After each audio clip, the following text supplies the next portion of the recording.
If you are an active duty service member ready to transition out of the military, a loving spouse seeking support and resources on how to cope with PTSD, or maybe a military brat ready to take the next steps to join the Air Force, or a veteran wanting to connect with others through shared experiences, then this is the right podcast for you. My name is Laura Figures, and this is the Freedom Isn't Free podcast. For the month of March, in celebrating a Women's History Month, we wanted to highlight a few women that are movers and shakers in their industry. Today, our guest is a veteran that continues to support military families during their time of transition and relocation. She used her experience in the military as a stepping stone to elevate her career. Ladies and gentlemen, let me introduce to you today, Dolo. Dolo, how are you doing today? Good afternoon. I'm doing well. How are you? I'm great. Describe to my listeners, what was your experience in the military? So I started my military career pretty early. I came in right after I graduated high school, about a month or two after I graduated high school. And I came in as a graphic artist, a job that I didn't even know existed in the Army. I did about 9 years of active duty in which I was deployed to Iraq and Kuwait. And I got off active duty and transitioned into the Army Reserve. I've been in the Army Reserve since. I have a total of 19 years currently in the Army. And that's pretty much been my experience. I've had several jobs, as I said, from a graphic artist. I'm also a career counselor. So I talk to soldiers and help them with career management, help them make decisions to move forward in their career. And within doing that, I interact a lot with new soldiers that are joining the unit. And so that kind of sparked my interest into, real estate and helping soldiers in other ways beyond the unit level. So you had transition from being active duty to reserve. So how was that like? When most soldiers don't have an active duty to reserve type of transition. What made you do that? So it was very scary. My last duty assignment on active duty was at the schoolhouse at Fort Meade, Maryland. And at the time, my choices of duty station was either Fort Bragg or get out. And back in the days when I got out, it was the day when the Army was doing like multiple deployments, 15 months deployments. And I knew that going to Fort Bragg would mean that I would pretty much never get to see my family. And at the time, I had a young daughter. And so my choices were, like I said, go to Fort Bragg or get out. Um, Luckily, I was able to talk to a career counselor, and they kind of provided me some options that I can continue my service in the Army Reserve or the National Guard, or I could just completely get out. I like the idea of continuing my service because it was what I know, and also with being in the Army Reserve, I was able to take advantage of educational benefits, medical benefits, because at the time I still didn't know what I was going to do. So of course, I didn't have a job because I was still in the Army. So I had started looking for civilian jobs at the time. So, having the Army Reserve option as a backup for a quote unquote part-time job was very pleasing to me. Luckily for me, though, I was able to land a civilian job prior to getting out. So things kind of worked out very smoothly for me. And I think it was just due in part to the Army Transition Program. So, when you're thinking about getting out, you definitely want to take advantage of the Army Transitional Program because it gives you a lot of information on what to expect as you're transitioning. They help you with your resumes, they help you job search, they have opportunities for different companies to come and you can interview with them. And so that whole process was very instrumental in my transition. So a person like me, I'm hearing of you transitioning from active duty to reserve. And for a person like me that I have not even joined the military, but I'm looking to, serve our country and maybe in the reserve component, would you suggest for me going into the reserve? I'm a little bit older. I'm not a young spring chicken, but Do you think the reserve would be a great option? I'm definitely looking to serve my country, but also I'm looking to, retire and, have additional benefits. So you think like the reserve option would be something that I should look into? Obviously, I'm a little biased to the Army Reserve, so I would say yes, but also I wouldn't deter you from looking into the National Guard. National Guard and Army Reservists are two options to serve part-time. And by part-time, I mean 1 week in a month and 2 weeks every year. So the commitment is very minimum. And with those commitment, you get TRICARE Selected Reserve. So you get medical, you get life insurance, you get dental, you get $4,500 a year towards your educational degree of your choice. And of course, you get a monthly paycheck for going to drill. So it's a lot of benefits. I mentioned the National Guard because depending on the state that you're in, certain states have different benefit that's tied into, on top of what the Army provides. Like I know certain states, they may pay all of your tuition, or they may pay your children's tuition to go to college. Or for example, I'm in Virginia, and some of the benefits that we have is we get some tax breaks. We get to attend some parks and things like that for free. So it really depends on the state and what benefits they have for the National Guard. However, with that being said, if you are with the National Guard, so you belong to the state and the federal government. So if you get called up for things that relates to like national security or disaster relief and things like that, the state can order you to active duty, and of course the federal government can order you to active duty. Whereas an Army reservist, you only belong to the federal government, so you only belong to the Army. So it's kind of, you kind of have to weigh your options, but definitely talking to a recruiter, or if you know somebody that's been in, to kind of give like a experience-based feedback, that'll be really helpful in helping you determine the option that's best for you. Well, thank you for that, because I definitely have had those thoughts on my mind of like, should I go into the reserves? What should I do next? Because I definitely want to serve in some type of capacity. So I'm still trying to figure that out. Additionally, I know you talked about you transitioning from active duty to reserve, and then, now being a federal government employee. Outside of all of that, I know you had hopes and dreams. Tell me a little bit about those dreams and things that you wanted to do. So that's funny that you say that. Something that I've always wanted to do, even when I was on active duty, was I always wanted to be a real estate agent. I got hooked on that idea by watching, of course, HGTV, and I fell in love with the idea while I was on active duty. So I want to say over 15 years ago. Actually, that was one of my first degrees that I got. I got an associate degree in real estate management. But because I was on active duty and I was consistently moving around in different states or deploying or whatever, I did, the time was never right for me to get my real estate license. And once I got off active duty, kind of got settled in my civilian job, and things kind of started making sense, and I saw a little bit more stability.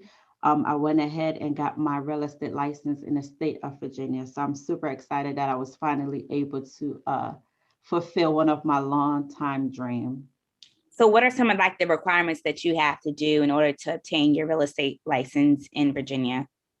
So getting your real estate license, in my opinion now, if it was very easy for me. You do not need a college degree. That's something that I just kind of had on my own. So I have a associate degree, and I have a bachelor's degree in marketing, and then I'm finishing up my master's degree in marketing as well. So, but you don't need those as a requirement. So Virginia requires that you take the pre-license training. Once you're done with the pre-license, there are lots of training facility in the area that can facilitate that, or they also have some online companies that offer the license. So the first step is, of course, you sign up for the school. Virginia, I want to say it's like a 80-hour course, and don't quote me on that. But you take the real estate training. You have to pass the pre-test for the training before you can take the license. So once you've passed that pre-test for the school will transfer your information to the PSI, which is the place that Most agency get their testing for license. Then once PSI receive your information, they'll schedule your test. The test consists of about 2 hours, and in the test you have to do the state portion, and then you have to do the national portion. So ideally, you want to pass both of those. And once you've passed that, they do your background check. If everything checks out, they'll issue your license. And then are you with a certain broker or how does that work? So there are lots of, I'm with a broker. So in order to be an active agent, meaning that you're actively selling or buying, you have to be assigned to a brokerage. A brokerage pretty much kind of provides like a back end, right? So they're kind of like the support system for you. The brokerage that I'm with is a local brokerage. They're in Virginia, Maryland, and DC. However, there are many national brokerages such as your Keller Williams or EXP and all of those different type of brokerage. So look, if you're deciding, trying to decide on a brokerage, you need to look at what are their fees and what do they offer for those fees. So if you're going to be a dual career agent, meaning that you're going to have another job and be a real estate agent, you have to consider what are the requirements and can you afford the monthly fee. The brokerage that I'm with is 100% commission brokerage, meaning that I pay them no monthly fees. The only time I pay them is when I have a transaction. So it's about $400 per transaction, and that's just money to do all of the paperwork and things like that. However, they offer a lot of training. They offer, I mean, it's just, they offer a lot, considering that they are 100% commission brokerage. Yeah, it sounds like they kind of provide a lot of benefits for someone that's, first starting out in, the real estate industry. Absolutely. How are we merging then real estate and the military community? How are we merging these two together?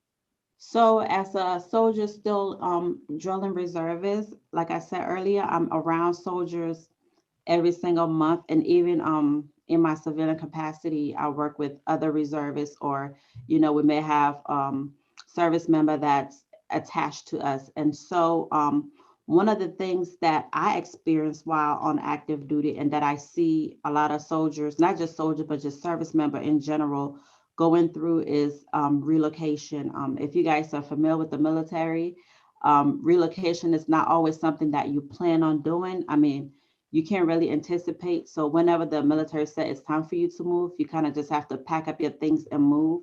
And oftentimes it's to places you've never been or never dreamed about going. And if you have a family or even if you're a single service member, the process can be very frustrating. And so that's kind of what I try to focus on and try to ease some of that anxiety or stress of relocating. So I am a certified military relocation professional. And basically what that means is I try to contact service member before they even arrive. So for example, I'm in Virginia. So we have Quantico, we have Fort Belvoir, of course, the Pentagon, and there's a lot of other different military facilities all in this area. So through my social media platforms and then just word of mouth, I try to get in touch with the service member. I provide them information about the local communities. If they're interested in buying or renting, you know, we start the process of me. I mean, now with COVID, I can do something like a virtual tour and just kind of tour the place for them. I send them information, such as if they need to get a loan, like I'll, connect them with a loan officer. I explain to them the VA benefits and how they can go about applying for the VA benefits, and kind of set everything up so that way once they come here, they're a little bit at ease. They know the community, especially like my Facebook, my Instagram page and Facebook page is really focused on community. I have real estate stuff on it, but it's mostly about, places to go to eat, or daycare facilities, or things to do. So it's just kind of educating my customer before they even get here what they can expect. And then once they get here, they're already familiar with the area. Like I said, I usually arrange to either have them if they want to stay temporarily on base at a hotel or maybe local community for hotels. And then once they get here, if they haven't already decided, then we go and do some more searching. But most of the time, they'll take a couple of days of leave, come over here and go look at the house, and they'll even a lot of them they'll even find the house before they even completely relocate. So that's kind of what I try to help them do.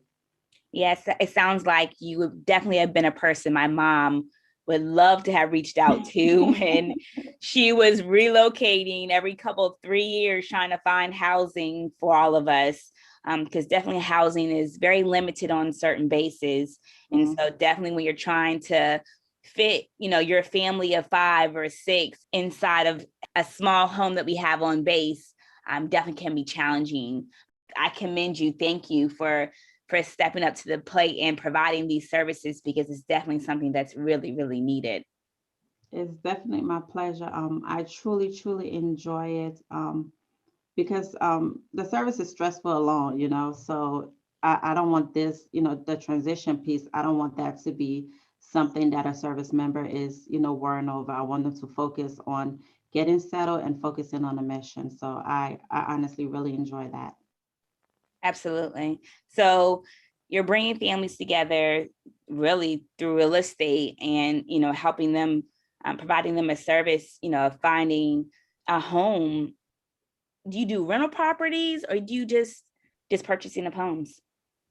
So it's both purchasing and renting because I know a lot of service member, they want to come and get to know the area a little bit more, or they're not sure of how long they're going to be in the area, and so they're not quite ready to commit to buying. And so, looking into residential rental property, especially for, like you said, with the bigger family, because they can be a little bit tight on base. So having somebody like me that understands the local community, and I could, make sure that they're in the right area, especially in the DMV with our ridiculous traffic, that they have an easy commute to work. So rental and home buying. And when they're leaving, I also help them either sell their home or put their home up for rent if they need that service as well. Absolutely. So what's next for your career? What's the next steps that you're trying to obtain? Because it seems like you're very goal oriented. So Yes. Wow. So I definitely would like to eventually become a broker. But in the meantime, I'm looking to create a real estate team. And that's pretty much where it's myself and, a couple of other agents, and we kind of work together and, use our resources. And because I really want to have a representative for Maryland and a representative for Washington, D.C. So even though I can go into Maryland, it may take me about an hour, hour and a half, depending on where at in Maryland. Whereas an agent that lives in Maryland, they'll be more easy to get to the clients. So definitely looking to start my own team, hopefully within the next 12 to 24 months. So I'm severely working on getting everything together to make that a possibility. yeah, I absolutely think that the work that you're doing is needed, especially in our area where we have multiple different bases within a small proximity. However, like you said, the traffic is a nightmare and trying to get from one base to another, you know, on the map, it might say 24 miles, which is, the distance of between the locations. However, in our traffic, it can take you, close to an hour and a half just to get there. So I definitely think that what you're doing is definitely needed in our communities. What's a way my listeners can get into contact with you? Or if someone's out there that's listening saying, hey, I want to be a part of your team, what's a way for them to reach out to you? So the fastest way to reach me is by text or by a phone call. And I am at 571-222-5088. That's 571-222-5088. I am also on Facebook and Instagram, and my handle on those platforms is Your Northern Virginia. So those are probably the fastest way to get in touch with me. Well, thank you so much for joining me today, Dolo. I really appreciate you just dropping those small couple of nuggets because I think it's really important for our service members to understand that we're here to support them in different capacities all over the place. We're here to support and provide resources. So again, thank you for joining me today, and I appreciate you for stopping by. Thank you. The pleasure is all mine. Thank you so much for having me. For those of you that are listening, as always, don't forget to thank a veteran for their service. Again, I'm your host, Laura Figures. Let's connect next week. I love hearing from you, my listeners, military heroes, spouses, veterans. Let me know.